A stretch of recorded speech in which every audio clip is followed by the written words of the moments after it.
Kurang ajar, kelakuan kadrun provokasi dan tukang fitnah. Seorang netizen berharap Jokowi diamuk massa agar NKRI selamat, ditulis oleh tim redaksi jurnal dari berbagai sumber. Melihat bagaimana Pak Jokowi mengambil sikap untuk menangani seluruh kebohongan-kebohongan dan fitnah yang beredar, bagi saya beliau menunjukkan bahwa beliau adalah pemimpin yang memiliki hati yang luar biasa, hati yang besar, dan juga diri yang sudah penuh dengan cinta. Itulah kenapa begitu banyak demo yang terjadi pada masa pemerintahan Jokowi. Mulai dari demo para ormas agama, demo buruh, sampai mahasiswa. Tuntutan mereka berbeda-beda dan semuanya minta tuntutannya diterima. Bahwa sejak beliau menjabat sebagai Presiden Republik Indonesia, sejak saat itu hinaan demi hinaan, cacian demi cacian, makian demi makian terus membanjiri, baik kepada pribadinya Insinyur Haji Joko Widodo maupun kepada dirinya sebagai Presiden Republik Indonesia. Yang aneh menurut saya, kebanyakan orang-orang yang menghina beliau ini berpakaian agamis, namanya nama agamis. Tetapi sekali lagi saya tegaskan bahwa presiden dan wakil presiden itu adalah simbol negara. Mbak Silvia membayangkan kalau kepala negara asing saja harkat dan martabatnya dilindungi dari penghinaan, maka sangat ironi kalau presiden dan wakil presiden kita tidak dilindungi soal harkat dan martabatnya. Seorang warganet berharap Jokowi diamuk massa. Alasannya yaitu supaya Indonesia selamat dari mara bahaya. Publik dihebohkan dengan cuitan seorang warganet yang mengaku ingin Presiden Jokowi tertimpa hal yang negatif, yaitu diamuk massa. Ia menyebut alasannya ialah agar NKRI selamat dari mara bahaya. Semua alasan yang dinilai tidak logis oleh warganet lainnya. Warganet yang menuliskan cuitan negatif itu adalah pengguna Twitter dengan nama akun Resti Cayah. Ia menuliskan pernyataan itu melalui cuitannya. Sebagaimana dikutip terkini.id pada Sabtu 18 Juni 2022. Ia mengungkapkan jika ia sangat berharap kalau Presiden Jokowi bakal diamuk massa. Pasalnya, ungkapan tersebut merupakan harapan paling tulus darinya agar NKRI selamat dari mara bahaya. Bahkan cuitan itu memancing amarah beberapa warganet lainnya. Pengguna Twitter itu diancam berbagai pihak. Kemudian, seorang warganet lainnya merasa kesal. Warganet dengan nama akun Twitter @sang_pembalasan mengunggah screenshot cuitan itu.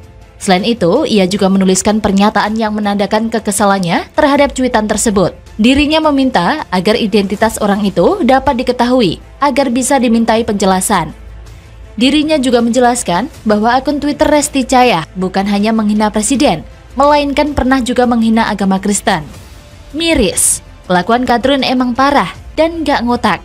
Mereka mengumbar kebencian dan hinaan terhadap Presiden RI, tapi menikmati hasil kerjanya. Dasar munafik.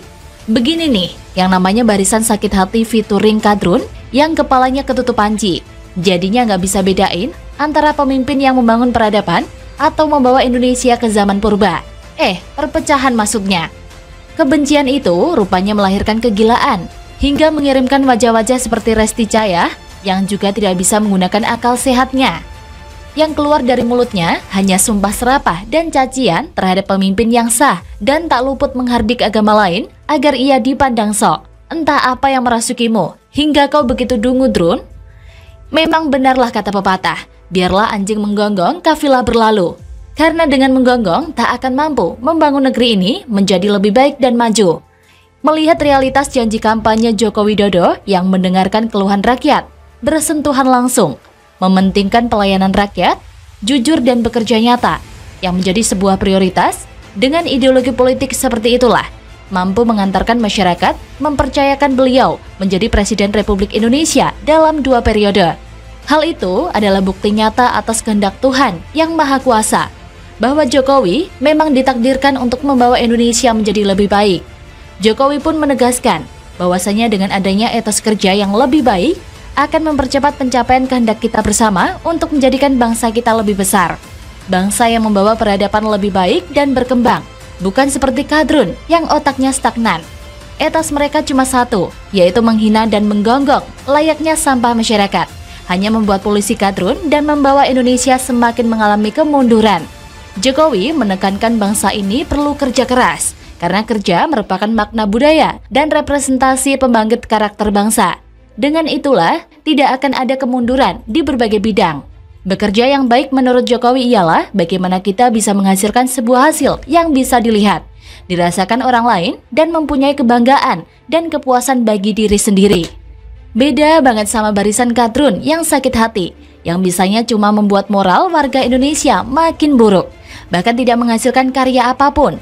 Jangankan karya, buat makan nasi bungkus saja harus mengumbar kebencian. Emang kadrun pada dungu otaknya. Yaelah drun, hatimu sudah mati ya, makanya otakmu gersang. Anisetrik, atap tribun sirkuit, pagar JIS, halte Transjakarta ambruk. Yusuf Dum, ampun, ini azab atau apa sih? Ditulis oleh tim redaksi jurnal, dikutip dari berbagai sumber. Pegiat media sosial Yusuf Muhammad alias Yusuf Dum kembali menanggapi sengkarut masalah yang menerpa DKI Jakarta yang dipimpin oleh Gubernur DKI Jakarta Anies Baswedan. Salah satu masalah yang ia sorot adalah ambruknya atap halte bus Transjakarta beberapa hari lalu. Hal itu ia sampaikan melalui akun Twitter pribadinya pada 2 Agustus 2022. Yusuf pun menyindir jika ambruknya atap halte bus Transjakarta adalah azab untuk Anies Baswedan. Pasalnya, beberapa saat lalu setelah atap tribun Formula E ambruk, kemudian menyusul pagar besi Stadion JIS ikut ambruk. Sekarang, justru atap halte bus Transjakarta juga ikutan ambruk. Sudah jatuh, tertimpa tangga pula. Begitulah peribahasa yang tepat menggambarkan kondisi Anies saat ini. Ingin pamer kemegahan mahakaryanya, namun semesta justru mempermalukannya. Sungguh membangongkan. Sementara sebelumnya, tersiar kabar bahwa Ketua DPRD DKI Jakarta, Prasetyo Edy Marsudi, menyebut akan mengoreksi siapa pemenang tender pembangunan atap tribun halte bus Transjakarta yang ambruk tersebut. Pasalnya, halte itu adalah salah satu tempat naik turun penumpang yang tengah direvitalisasi. Halte itu berada di tengah-tengah jalan raya. Lokasi persisnya di dekat IRT Monumen Nasional atau Monas. Prasetyo juga menyoroti pohon di halte Transjakarta yang juga tidak ditebang. Sebuah pohon besar dibiarkan tetap berdiri dan hidup, sehingga menjadi bagian dari halte Transjakarta. Menurut dia, PT Transportasi Jakarta atau Transjakarta seharusnya bisa berkoordinasi dengan Dinas Pertamanan dan Hutan Kota DKI Jakarta agar menebang pohon tersebut. Hal itu jika memang area tersebut diprioritaskan untuk membangun halte Transjakarta. Sekarang gunanya untuk apa pohon ada di dalam halte? Tanya politikus PDIP ini. Sementara, Kepala Divisi Sekretaris Perusahaan PT Transjakarta, Anang Rizkaninur pun menerangkan, revitalisasi halte tersebut dikerjakan PT Wijaya Karya. Revitalisasi halte tersebut dikerjakan PT Wijaya Karya Persero. Dia tak mau mengomentari ambruknya atap tersebut, lantaran halte belum dialihkan kepada PT Transjakarta. PT Transjakarta tengah merevitalisasi 46 halte bus sejak tanggal 15 April 2022. Revitalisasi ini terdiri dari pengubahan 4 halte ikonik, 4 halte terintegrasi, dan sisanya halte biasa. Halte ikonik akan memiliki ciri khas dan terletak di lokasi yang terlihat banyak orang. Misalnya halte Sarinah, halte Bundaran HI, halte Tosari, dan halte Dukuh Atas 1. Halte bus terintegrasi akan menghubungkan halte bus Transjakarta dengan fasilitas transportasi publik lainnya, seperti stasiun KRL Jabodetabek, MRT Jakarta, dan LRT Jakarta. Contohnya, halte Cikoko Stasiun Cawang, halte Stasiun Jatinegara 2, halte Kebonpala, dan halte Juanda. 8 halte ini akan dibangun 2 lantai. Lantai 2 adalah area komersial yang bisa dimanfaatkan pelanggan untuk beristirahat atau sekedar menikmati pemandangan.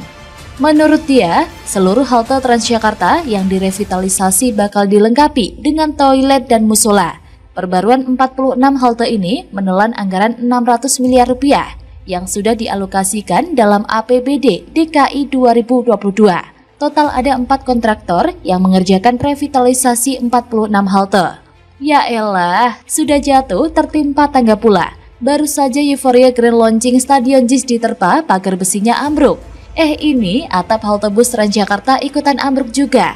makin miris saja nasib ibu kota saat dikuasai nggak becus kerja.